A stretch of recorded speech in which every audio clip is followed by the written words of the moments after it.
नमस्कार सभी को।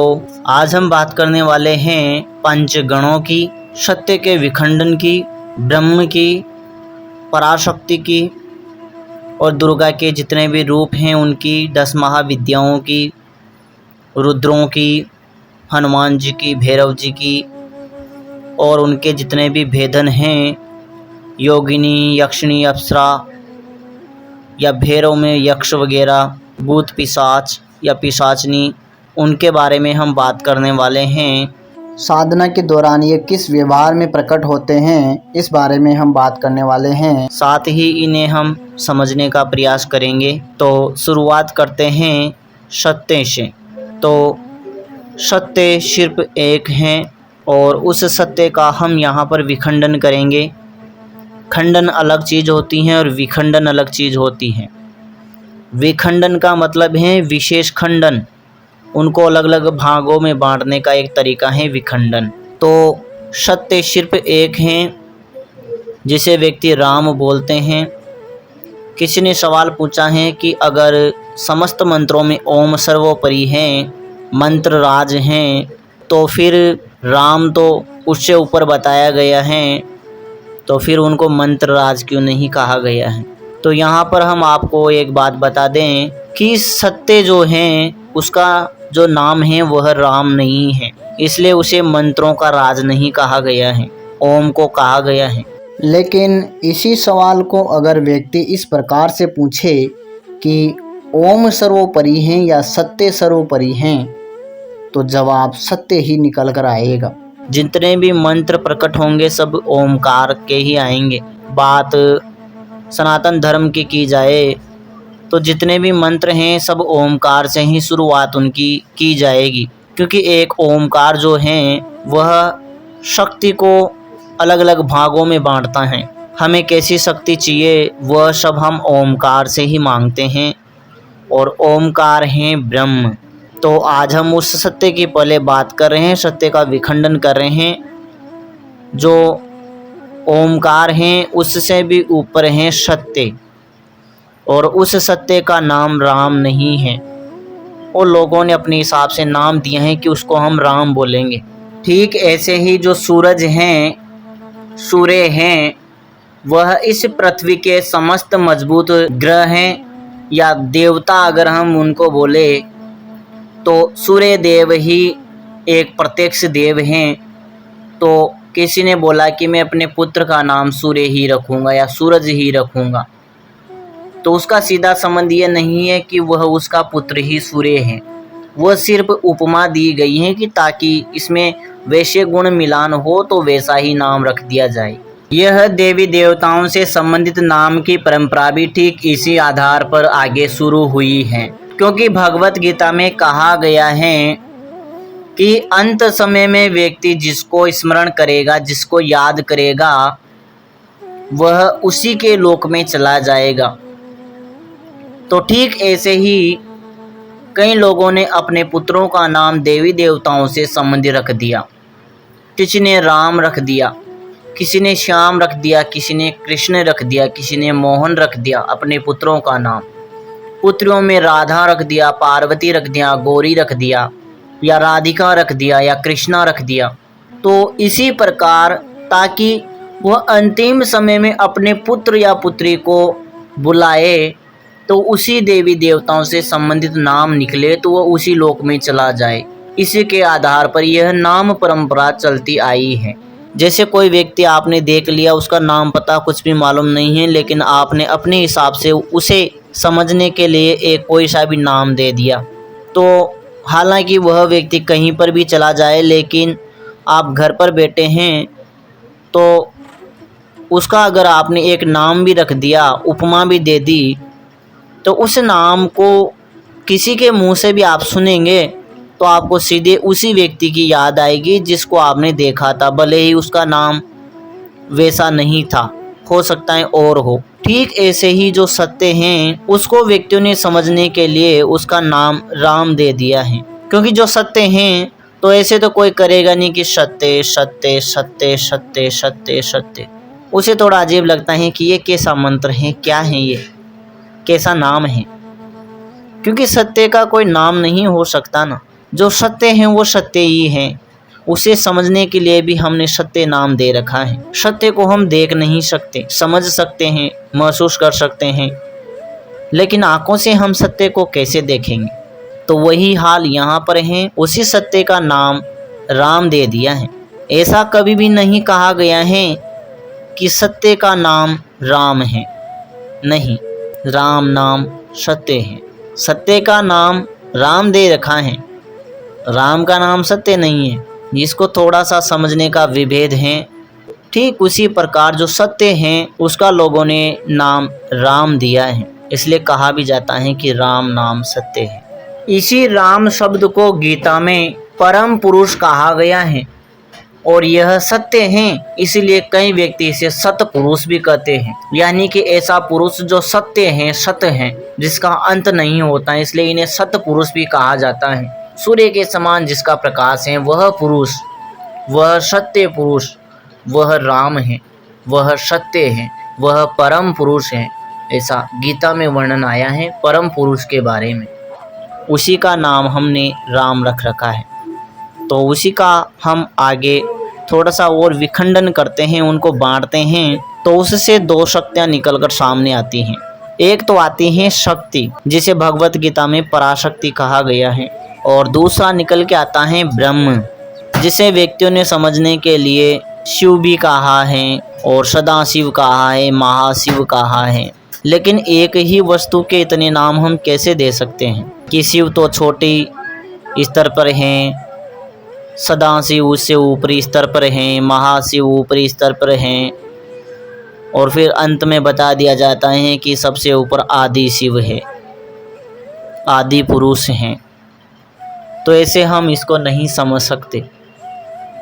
ऐसे कैसे समझेंगे कि मेरा नाम तो ये है, मेरे पिता का नाम ये है, लेकिन मेरा जो नाम है वही मेरे पिता का नाम है, और जो मेरे पिता का नाम है वही मेरे दादाजी का नाम है, और जो मेरे दादाजी का नाम है वही मेरे दादा के पिता का नाम है। ऐसे हम उस शब्द को नहीं समझ सकते। शिव पुराण में वैसे ही समझाया गया है, ब्रह्म पुराण में वैसे ही समझाया गया है, और विष्णु पुराण में वैसे ही समझाया गया है।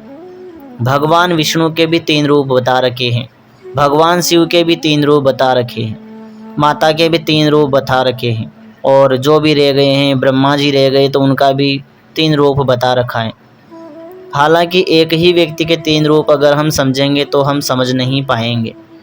अब जब हम तीनों ही पुराणों को पढ़ लेंगे, चारों पुराणों को पढ़ लेंगे, तो फिर हमारा भेजा जो है वो चकरा जाएगा कि आखिर क्या है, ये समझ में नहीं आ रहा है। पहले ब्रह्म है, फिर उसके भी ऊपर लोगों ने महाब्रह्मा बना दिया है, सदा ब्रह्मा बना दिया, इधर शिव बना दिया, सदा शिव बना दिया, आदि शिव बना दिया। भगवान विष्णु में भी ऐसे ही बना दिया है, शिरोदेव विष्णु बना दिया। महाविष्णु के भेदों में कारणोदक्षाई बना दिया, गर्भोत्कचाई बना दिया। कितने ही भगवान विष्णु के रूप बता दिए कि यही 3 भगवान विष्णु हैं, इनको जो जान गया वही सर्वोपरि है। लेकिन हम यहाँ पर ऐसे नहीं समझेंगे। कितने भी नाम हो सकते हैं, लेकिन हम यहाँ पर मूल सत्य की बात कर रहे हैं, जिसका सिर्फ नाम सत्य है। और सत्य का हम ऐसे नहीं बोल सकते हैं कि आधा भी सत्य है, पूरा सत्य है, और सदा सत्य हैं, आदि सत्य हैं। अरे सत्य जो है सत्य ही है, हम कैसे उनका अलग अलग नाम विभाजन करेंगे? तो हम शुरुआत कर रहे हैं सत्य के विखंडन की। सत्य ने अपने आप को एक से अनेक बनाने की कोशिश की, विचार उत्पन्न किया, तो सत्य से 2 चीज़ें निकलकर सामने आई। अगर हम भी अपने भीतर से कुछ चीज़ उत्पन्न करेंगे तो हमारे 2-3 गुण सामने निकल कर आएंगे।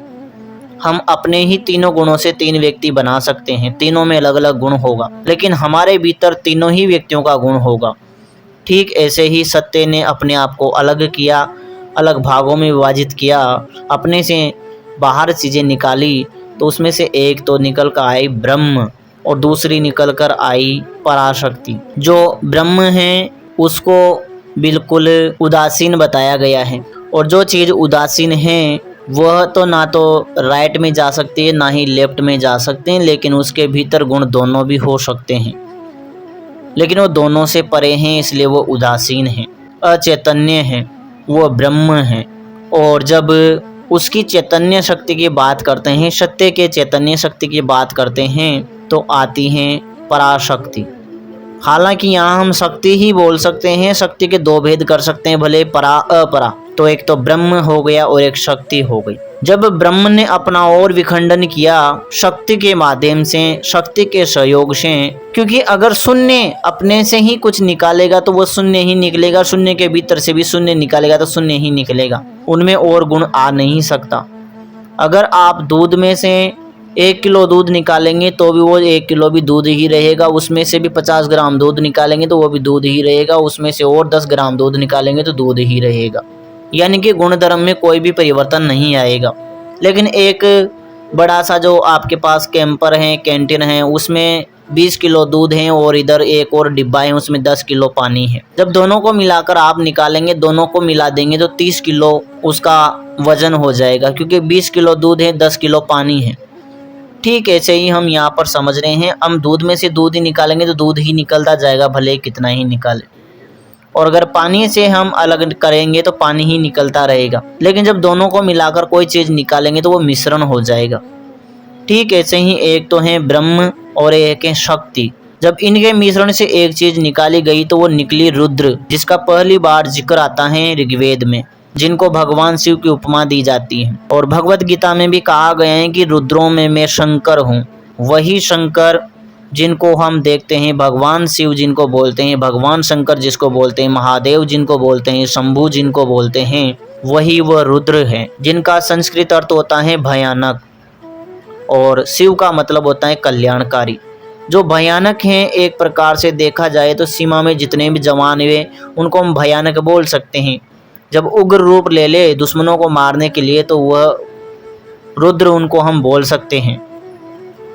लेकिन वो हमारी रक्षा कर रहे हैं तो हमारे लिए वो कल्याणकारी भी बन सकते हैं, शिव भी बन सकते हैं। ठीक ऐसे ही हमने यहाँ पर इनको रुद्र को समझने का प्रयास किया है, क्योंकि जब दो चीज़ें मिलेगी कुछ ना कुछ तो उत्पन्न होगा ही सही। तो यहाँ पर पहला जिक्र आता है रुद्र का।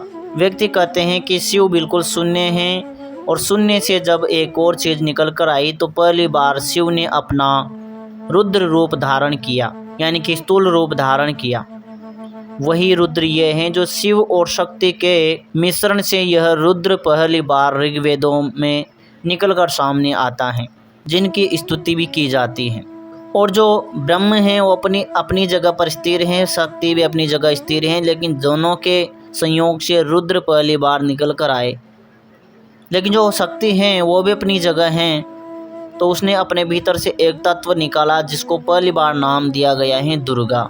और दुर्गा शब्द को अगर हम समझे तो दुर्गा यानी कि दुर्ग भवन हम बोल सकते हैं, महल बोल सकते हैं। सामान्य भाषा में बोले तो दुर्ग का मतलब होता है शरीर। जो शरीरों की देवी हैं वही दुर्गा हैं। पहला जो शरीर निकल कर आया वह है दुर्गा, और दुर्गा से ही फिर अन्य रूप निकल कर आए। जो ऋग्वेद हैं उसमें भी कहा गया है पराशक्ति के बारे में कि मैं वह शक्ति हूँ जो रुद्रों के साथ विचरण करती हूँ। यानी कि यह जो दुर्गा शक्ति हैं वह दुर्ग यानी शरीरों का निर्माण करने वाली शक्ति हैं। पहला शरीर निकल कर आता है। अगर जो सूक्ष्म हैं, बिल्कुल निराकार हैं, तो पहला साकार रूप निकल कर आता है दुर्गा का। उसके बाद फिर साकार रूप निकल कर आता है रुद्रों का। और अगर हम शक्ति के ओर विभाजन करें तो उसमें निकल कर आता है अपराशक्ति, जिसका जिक्र गीता में किया गया है, जिनसे हमारे पंच तत्व निकल कर आए हैं, मन बुद्धि अहंकार निकल कर आए हैं।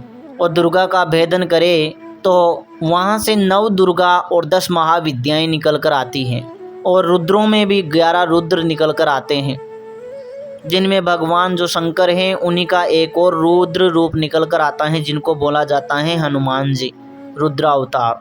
यह सात्विक गुण से निकल कर आता है। रुद्रों में तीनों गुण हैं, शक्ति में तीनों गुण हैं, सत रज तम तीनों ही गुण शक्ति में हैं, लेकिन ब्रह्म में कोई भी गुण नहीं है। वह निर्गुण निराकार हैं, ब्रह्म त्रिगुणों से परे हैं। और शक्ति भी निराकार है, लेकिन वह गुण है, त्रिगुण रूपा है। ब्रह्म को हम पुरुष बोलते हैं और शक्ति को हम प्रकृति बोलते हैं। तो ये प्रकृति और पुरुष हैं, इनके मिलन से रुद्र निकल कर आते हैं। 11 रुद्र जो निकल कर आते हैं, उन रुद्रों में भी जो भगवान शंकर हैं वह अपना ही एक रूप और निकाल कर देते हैं त्रिगुणों में से सात्विक गुण हनुमान जी को। और तामसिक गुण में निकाल कर देते हैं भैरव देव, जिनको काल भैरव बोलो कुछ भी बोलो। ये दोनों ही रूपों से वो उन्होंने निकाला है, एक सात्विक गुण निकाला है, एक तामसिक गुण निकाला है। मध्य में जितने भी 10 अवतार आते हैं वो उन्होंने अपने हिसाब से निकाले हैं। हम अवतारों में अभी हम नहीं जाएंगे। और अगर दुर्गा की बात की जाए तो उनके भीतर से भी अलग अलग देवियों का उन्होंने विखंडन किया है, जिनमें 9 दुर्गाएं आती हैं। फिर उन्हीं से हम थोड़ा और नीचे बढ़ते हैं तो फिर 10 महाविद्या उसी के सम रूप में आ जाती हैं। लेकिन जब हम हनुमान जी से थोड़ा और नीचे तो फिर वहाँ पर आ जाते हैं सभी के अपने अपने गण। 9 दुर्गा में भी अपनी गणिकाएँ आ जाती हैं, 10 महाविद्याओं में भी गणिकाएँ आ जाती हैं, और हनुमान जी और भैरव देव में भी गण आ जाते हैं।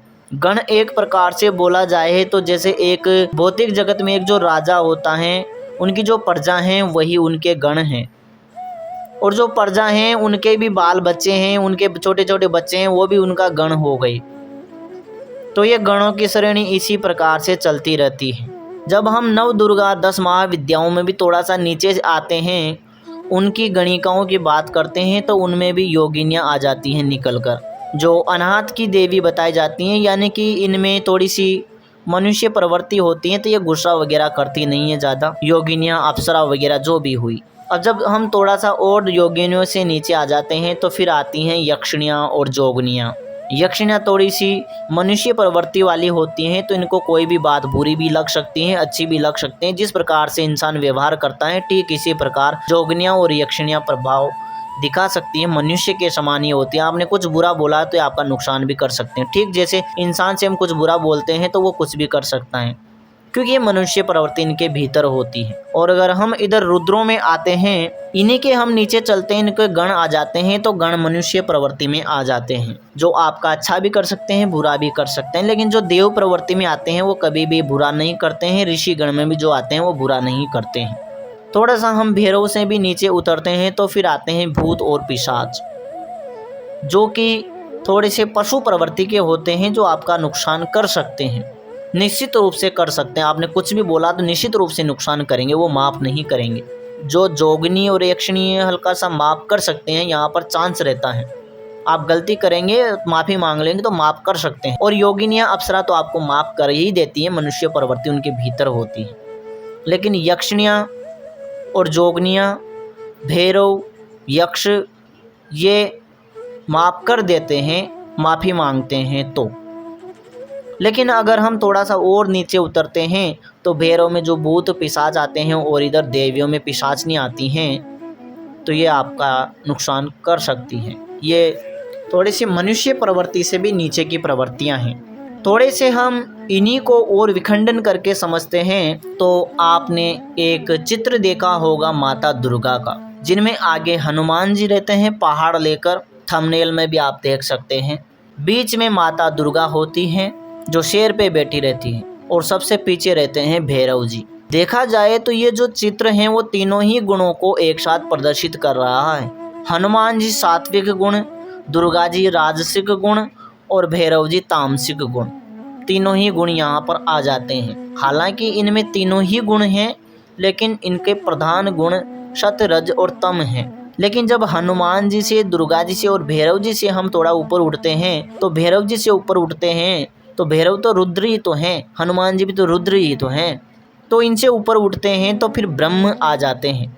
अगर हम भैरव की बात कर रहे हैं तो ऊपर बढ़ेंगे तो जिनको हम व्यक्ति शिव बोलते हैं या सदा शिवादि शिव जो भी बोलते हैं, लेकिन हम तो उसको ब्रह्म ही बोलेंगे, क्योंकि हम ब्रह्म बोलेंगे तभी हम अच्छे से समझ पाएंगे। तो जो ब्रह्म हैं वह उदासीन प्रवृत्ति है, उनसे नीचे आते हैं तो भैरव आ जाते हैं। अगर हम दुर्गा में चलते हैं तो दुर्गा से ऊपर बढ़ेंगे तो पराशक्ति आ जाती हैं, और हनुमान जी से ऊपर बढ़ेंगे तो राम आ जाते हैं, जिनको सत्य बोला जाता है। सात्विक गुण की हम बात करें तो हनुमान जी से ऊपर बढ़ेंगे तो राम जी, राजसिक गुण में दुर्गा जी से ऊपर बढ़ेंगे तो पराशक्ति, और तामसिक गुण में भैरव जी से ऊपर बढ़ेंगे तो ब्रह्म आ जाएंगे, जो हालांकि उनमें कोई भी गुण नहीं है। लेकिन बात रुद्रों की जाए तो तामसिक गुण हैं। जो राम हैं, पराशक्ति हैं और जो ब्रह्म हैं वह देवगण में आते हैं। यानी कि राम जो सत्य हैं, सत्य, पराशक्ति और ब्रह्म, ये देवगण में आते हैं। थोड़े से हम नीचे बढ़ते हैं तो फिर आते हैं ऋषिगण। अब हम गणों के आधार पर समझेंगे तो और ज़्यादा अच्छे से समझ पाएंगे। तो ऋषिगण में अगर हम आगे बढ़ते हैं तो ऋषिगण में हनुमान जी आते हैं, माता दुर्गा आती हैं और भैरव जी आते हैं, जो आपको माफ़ कर देते हैं गलती होने के बाद भी। भैरव गण में वही शिवगण, रुद्र जितने भी हैं सब आ जाते हैं। थोड़ा सा हम ऋषि गण से नीचे बढ़ते हैं तो मनुष्य गण आते हैं। मनुष्य गण में वही हनुमान जी के गण आएंगे और माता दुर्गा और 10 महाविद्याओं में भी नीचे आते हैं तो फिर उनकी योगिनियाँ आती हैं। अधिकतर हम जितनी भी साधनाएं करते हैं उनमें हमारे पास योगिनियाँ ही आती हैं। हनुमान जी को भी अगर हम सिद्ध करते हैं तो हनुमान जी कभी भी हमारे पास नहीं आएंगे। हो सकता है शुरुआत में एक बार आ सकते हैं, माता दुर्गा में भी या 10 महाविद्याओं में भी जो मूल देवी हैं वो एक बार आ सकती हैं साधना के शुरुआत में। उसके बाद तो आपके साथ योगिनी ही रहने वाली हैं, हनुमान जी के गण ही रहने वाले हैं। और जो भैरव हैं वो भी साधना के पहले चरण में ही आपके पास आते हैं। साधना समाप्ति पर जो दर्शन देते हैं वो भैरव देव ही आएंगे। लेकिन बाद में तो आपके पास वही शिव गण ही रहने वाले हैं, भैरव के गण रहने वाले हैं या रुद्र के गण रहने वाले हैं, उनके नीचे के गण ही रहते हैं। क्योंकि हर बार आपके पास मूल शक्ति हमेशा एक ही बार आती है। कभी जरूरत पड़े तो आ सकती हैं, लेकिन साधना के दौरान जो प्रत्यक्ष दर्शन होते हैं वो एक बार हनुमान जी, माता दुर्गा या भैरव जी के एक ही बार होते हैं। कोई शिव जी की उपासना करता है, जिनको हम महादेव यहाँ पर समझने का प्रयास करें, तो वो एक बार ही हमारे सामने आएंगे। उसके बाद तो गण ही हमारे साथ रहेंगे। फिर अगर हम थोड़ा सा नीचे आते हैं तो वही मनुष्य गण हमने समझा, हनुमान जी के गण, योगिनियाँ, भूत प्रेत सब। थोड़ा सा और हम नीचे बढ़ते हैं तो फिर आते हैं पशुगण। पशुगण यानी कि अगर हम हनुमान जी से नीचे की बात करें तो पशुगण में आते हैं यक्ष। जितने भी यक्ष प्रजाति हैं वह हनुमान जी के गणों के भी नीचे और आते हैं। अगर गणों को हम सिद्ध नहीं कर पाते हैं तो फिर आते हैं यक्ष वगैरह, जो सवालों के जवाब देते रहते हैं। उनका काम भी यही है, आपने कुछ सवाल किया तुरंत जवाब देंगे। और हनुमान जो भी गण हैं वो भी ऐसे ही जानकारी देते हैं। यक्षों से ज़्यादा जानकारी हनुमान जी के गण देंगे और यक्षिणियों से ज़्यादा जानकारी योगिनियाँ देगी, और भूत प्रेतों से भी ज़्यादा हो सकता है वेताल जानकारी दे। ये पशुगण हैं। और थोड़ा सा हम नीचे बढ़े तो फिर आते हैं राक्षस गण। यक्षों से भी नीचे आते हैं, उनमें राक्षस गण मुख्य प्रधान होता है। वो आपका नुकसान कर सकते हैं, आपको ही नहीं आपके परिवार का भी नुकसान कर सकते हैं। ये शैतानी प्रवृत्तियां होती हैं इनके भीतर। राक्षस गण राक्षस हैं, मूल गण राक्षस, जिनमें हनुमान जी के नीचे गणों में यक्ष आते हैं और यक्षों के भी नीचे राक्षस आते हैं। यक्ष आपका भला बुरा भी सोच सकते हैं, लेकिन राक्षस कभी भी आपका भला नहीं सोच सकते। उनको अपने काम से मतलब होता है। जब तक आप उनकी आवश्यकता पूर्ति करते रहेंगे तब तक वो आपका नुकसान नहीं पहुंचाएंगे। ये राक्षस गण हैं। और अगर हम दुर्गा जी के नीचे की शक्तियों की बात करें तो योगिनी के नीचे यक्षिणियाँ और यक्षिणियों के नीचे भी आती हैं पिशाचनियाँ, जिनको पिशाच सिद्धि या पिशाचनी सिद्धि बोलते हैं। ये भी आपका अहित ही करती हैं। इनके नियम को जैसे ही आप तोड़ेंगे आपको ये कभी भी नहीं छोड़ने वाले। आपको नहीं, आपके परिवार को भी नुकसान पहुंचा सकते हैं। यक्षिणियाँ केवल साधक को ही नुकसान पहुंचाती हैं, यक्षिणियाँ और यक्ष और भूत प्रेत। यह सिर्फ हमें जो साधक हैं उसको नुकसान पहुंचाते हैं, लेकिन जो राक्षस हैं, पिशाचनी हैं, पिशाच हैं, ये हमें ही नहीं पूरे परिवार को नुकसान पहुंचा सकती है, क्योंकि इनके भीतर राक्षस गण हैं। थोड़ी सी ऊपर की बात करिए तो पशुगण आता है राक्षस से ऊपर, जिसमें यक्ष, यक्षिणियाँ और भूत प्रेत आ जाते हैं, जो कि पशुगण हैं। आप कुछ भला बुरा बोलेंगे तब ही नुकसान पहुंचाएंगे, या नियम तोड़ेंगे तब ही आपके साथ कुछ गलत कर सकते हैं, लेकिन परिवार के साथ कुछ भी नहीं करेंगे। थोड़ा सा हम आगे बढ़ते हैं तो फिर आते हैं मनुष्य गण, जिनमें आते हैं हनुमान जी के गण, और माता दुर्गा में आती हैं योगिनियाँ, और भैरव में आते हैं वेताल। जो कि आप गलती भी करते हैं तो आपको माफ़ कर देंगे, लेकिन आपको सिद्धिहीन कर देंगे। ये हनुमान जी के गण हुए, योगिनियाँ हुई, या फिर वेताल हुई, ये आपको सिद्धिहीन कर देंगे। ज़्यादा से ज़्यादा और कुछ ये गलत काम आपके साथ नहीं करेंगे, आपका बुरा नहीं करेंगे। बस इनका यही काम है। आपने गलती की तो ये आपको छोड़कर चले जाएंगे। लेकिन यक्ष और यक्षिणियों के सामने आपको गलती करते हैं तो आपको नुकसान पहुंचा सकते हैं, जबकि हनुमान गण और योगिनियाँ और वेताली आपको नुकसान नहीं पहुंचाएंगे, आपको सिद्धिहीन करके चले जाएंगे। फिर थोड़ा सा मनुष्य गण से ऊपर बढ़ते हैं तो फिर आते हैं ऋषिगण। ऋषिगण में हनुमान जी, दुर्गा और भैरव, ये सिद्धि के दौरान ही आपके पास आते हैं, उसके बाद फिर दोबारा नहीं आते हैं। कभी आवश्यकता पड़ी, जिनको बोलते हैं हम आपातकाल स्थिति, तब आ भी सकते हैं। इनका ऋषिगण है जो आपको माफ कर देते हैं, आपका कोई भी नुकसान नहीं करते हैं, 1% भी नुकसान नहीं करते हैं। ये ऋषिगण हैं। जब थोड़ा सा और ऊपर बढ़ते हैं तो देवगण आते हैं, जिनमें भगवान श्री राम हो गए। मैं सत्य की बात कर रहा हूँ, हम त्रिशूलधारी या तपस्वी राम की बात नहीं कर रहे हैं। तो देवगण में राम हो गए, सत्य हो गए, पराशक्ति हो गई, शिव या ब्रह्म हो गए। जो देवगण हैं आपकी गलती को माफ़ करके भी फिर से शक्तियाँ वापस दे देते हैं। ऋषिगण की वाली शक्तियाँ भी आपको माफ़ करके शक्तियाँ वापस लौटा देती हैं। और मनुष्य गण में आपको शक्तिहीन कर देते हैं, लेकिन फिर से आप साधना करते हैं तो फिर से आपको शक्तियाँ प्रदान कर दी जाती हैं। लेकिन यक्षिणों में आपका बुरा भी किया जाता है, शक्तियाँ भी छीन ली जाती हैं, और दोबारा वो सिद्धि आप करते हैं तो शायद हो भी नहीं सके। कितनी कोशिश करें फिर हो सकता है वो सिद्धि आपको दोबारा से ना हो, ऐसा भी हो सकता है। और राक्षस गण में तो वही सब कुछ नष्ट कर ही देते हैं, तो फिर बचेगा ही क्या? कौन सिद्धि करने वाला भी नहीं बचेगा, कुछ भी नहीं बचेगा। तो ये थे 5 गण, और ये 5 गणों के ऊपर भी अधिकार रहता है गणेश और गणपति का। गणों के ऊपर अधिकार, गणों को संतुलित रखने का काम करते हैं गणपति गणेश।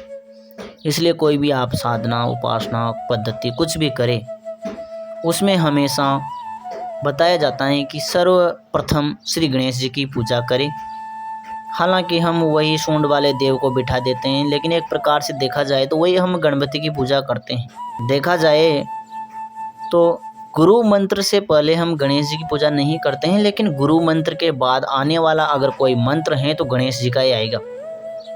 बिना गणेश जी के हम सिद्धि करेंगे तो होगी ही नहीं। इसलिए गणेश जी को भी प्रथम पूज्य भी माना गया ना, इसीलिए वो माना गया है। ये 5 गणों, जितने भी गण हैं, 5 ही नहीं, जितने भी गण हैं, सबको आपसे जोड़ने का काम करते हैं। आपको जो भी सिद्धि चाहिए, पहले गणेश जी को आप पूजना पड़ेगा, तभी आप गण से जुड़ पाएंगे। फिर भले वह राक्षस गण हो, पशु गण हो, मनुष्य गण हो, ऋषि गण हो या देव गण हो, प्रथम पूजा आपको गणेश जी को मानना ही पड़ेगा, बनाना ही पड़ेगा। और मूलाधार के देव भी तो गणेश ही बताए गए हैं, इसीलिए बताए गए हैं कि शुरुआत करो तो मूलाधार से करो, आधार ही गणेश हैं, या उसको गणपति बोले।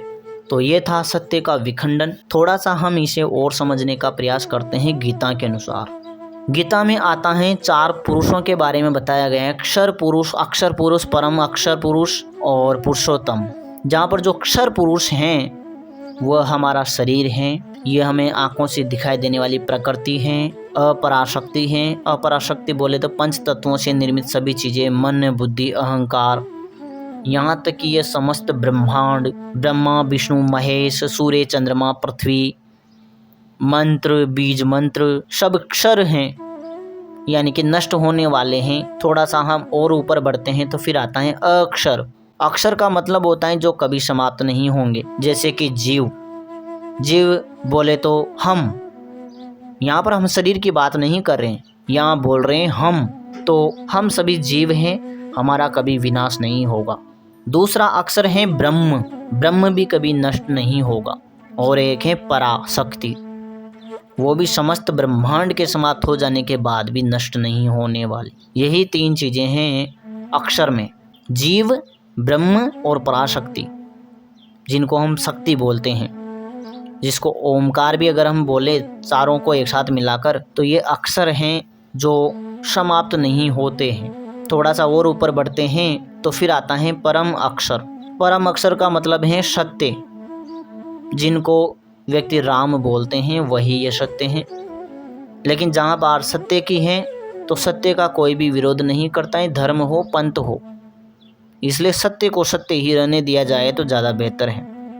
उन्हें हम उस सत्य को हम ना तो अल्लाह बोलेंगे, ना ही राम बोलेंगे, ना ही अन्य धर्मों में जो भी गॉड हैं वो बोलेंगे। हम सत्य को सत्य ही बोलेंगे, तब ही हम वसुदेव कुटुंब की भावना के साथ जुड़ सकते हैं। क्योंकि अगर मैं यहाँ सत्य को राम भी बोलता हूँ तो कई ये सोचेंगे ये तो हिंदू धर्म की परंपरा के आधार पर बात कर रहे हैं। नहीं, वो लोगों ने नाम दिया है सनातन के आधार पर, लेकिन देखा जाए ना तो सिर्फ सत्य है और सत्य का कोई धर्म नहीं होता है। थोड़ा सा और ऊपर हम बढ़ते हैं तो आता है फिर पुरुषोत्तम। पुरुषोत्तम को हम पुरुषोत्तम ही बोलेंगे। यहाँ पर हम पुरुषोत्तम को परमात्मा भी नहीं बोल सकते, ईश्वर भी नहीं बोल सकते, परमेश्वर भी नहीं बोल सकते, या अल्लाह भी नहीं बोल सकते। उनको हम पुरुषोत्तम ही बोलेंगे, क्योंकि जितनी भी जीव प्रजाति हैं सब पुरुष हैं और पुरुषों में सबसे उत्तम पुरुष वही पुरुषोत्तम है। और जैसा कि एक बहुत पहले हमें एक बोलेंगे तो मंत्र मिला था, देने वाले ने बताया था कि ये मुझे 1988 में मिला था। हालांकि 1988 में तो हमारा जन्म भी नहीं हुआ होगा, तो देने वाले ने ऐसा बोला था। तो उसमें था ला इलाहा इल्लल्लाह मोहम्मदुर रसूल अल्लाह, ऐसा कुछ था उसमें, लेकिन था बहुत बड़ा। तो इसका मतलब है कि वही तो आ गया ना कि जो पूजनीय है ना वो तो सिर्फ एक ही है, दूसरे तो उनके अनुयायी हैं। तो वो जो सिर्फ एक हैं जिनको व्यक्ति बोलते हैं, अल्लाह बोलते हैं, इधर भगवान बोलते हैं, गॉड बोलते हैं, परमेश्वर बोलते हैं, परमात्मा बोलते हैं, वो सिर्फ एक हैं। लेकिन हम नामों में विभाजन नहीं करेंगे, सिर्फ एक ही बोलेंगे जिनको बोलते हैं पुरुषोत्तम।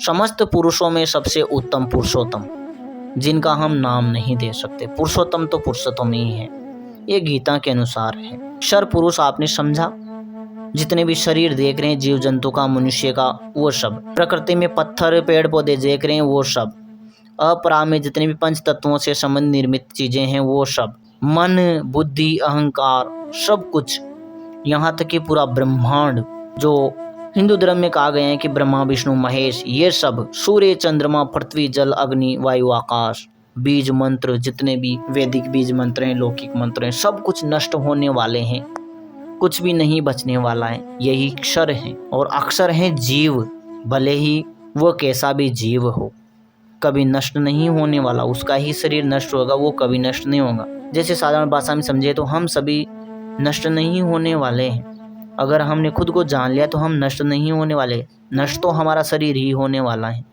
दूसरा है ब्रह्म और तीसरा है परा शक्ति।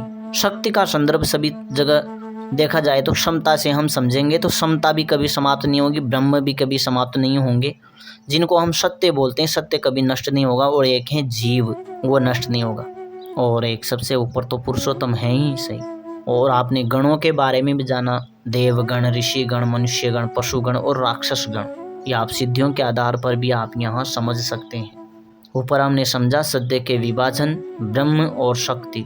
शक्ति से विभाजन हुआ दुर्गा का। पहले बार दुर्गा शब्द आता है तो वो शरीरों का, जहाँ शरीर पहला शरीर बना वो दुर्गा है। उसके बाद से रुद्र आए, रुद्रों के बाद वही ब्रह्मा विष्णु महेश आए, फिर अवतार आए। लेकिन पहला जो दुर्ग हैं, जो शरीर हैं, वह दुर्गा को बताया जाता है, जिनको अष्टांगी भी कहा जाता है। जिनके 8 अंग हैं वो पराशक्ति का विखंडन है, जहाँ ब्रह्म और दुर्गा की शक्ति से रुद्र उत्पन्न होते हैं। और रुद्र का पहले बार जिक्र आता है ऋग्वेद में, और आता है एक शक्ति और दूसरा आता है ब्रह्म। ये 3 ही चीज़ें वहाँ पर वेदों में चलती हैं, ब्रह्म, शक्ति और रुद्र। इनके बाद फिर ये तो जो पुराण आए उनके अनुसार अलग अलग बढ़ते गए।